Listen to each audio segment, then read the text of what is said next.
শুষে নেয়, বঞ্চনা করে, লক্ষ্যভ্রষ্ট করে। আর দুঃখ জোর করে একাগ্রতা শেখায়, যাতে আমরা ধ্বংসকারী শক্তির চাপ সহ্য করতে পারি, তার বিরুদ্ধে রুখে দাঁড়াতে পারি। এইভাবেই দুঃখ আমাদের ফিরিয়ে নিয়ে যায় গভীরতর সত্যের দিকে। আমার দুঃখের নেগেটিভ দিকটা বলছেন না। আমাদের জীবনে যে দুঃখ আসে, কষ্ট আসে, যন্ত্রণা আসে, সেটা কি করে, যাতে আমরা সেই ধ্বংসকারী শক্তির চাপ সহ্য করতে পারি। জোর করে আমাদের একাগ্রতা শেখায় দুঃখ।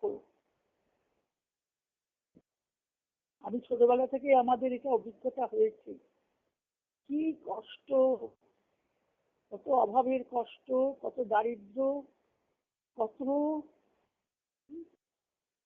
সবকিছুতে একটা চাপ।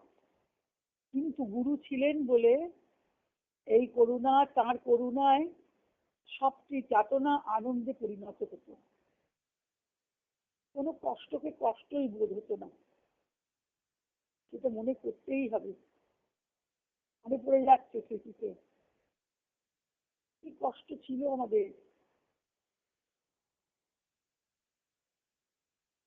কিন্তু গুরু যখন এসেছেন, হাল ধরেছেন, দুই ডানায় পাখি, পাখি যেমন বাচ্চাকে শাবককে আগলে রাখে, তেমনি আমাদের আগলে রেখেছিলেন। কিচ্ছু নেই, শুধু থাকার বাড়িটা আছে।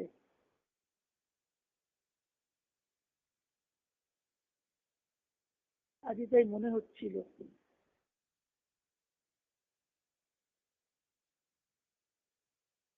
যে কষ্ট, দুঃখ, যন্ত্রণা, অপমান, তা বলছেন কেন দেয়? ভগবান বলছেন গভীরতর সত্যের দিকে আমাদের ফিরিয়ে নিয়ে যায়। ধ্বংসকারী শক্তির বিরুদ্ধে যেন চাপ আমরা সহ্য করতে পারি। দুঃখ জোর করে একাগ্রতা শেখায়। তুমি কনসেন্ট্রেট করো। তখন আমরা আঁকড়ে ধরেছি, তখন আত্ম হয়ে, যেমন ভগবান বলেছেন না, আত্মজিজ্ঞাসু অর্থার্থী। আত্ম ভগবানকে চায়, জিজ্ঞাসু চায়, যে টাকা চায় তারা চায়, জ্ঞানীও চায়। তো আমরা তখন জ্ঞানী নই, আমরা তো আত্ম।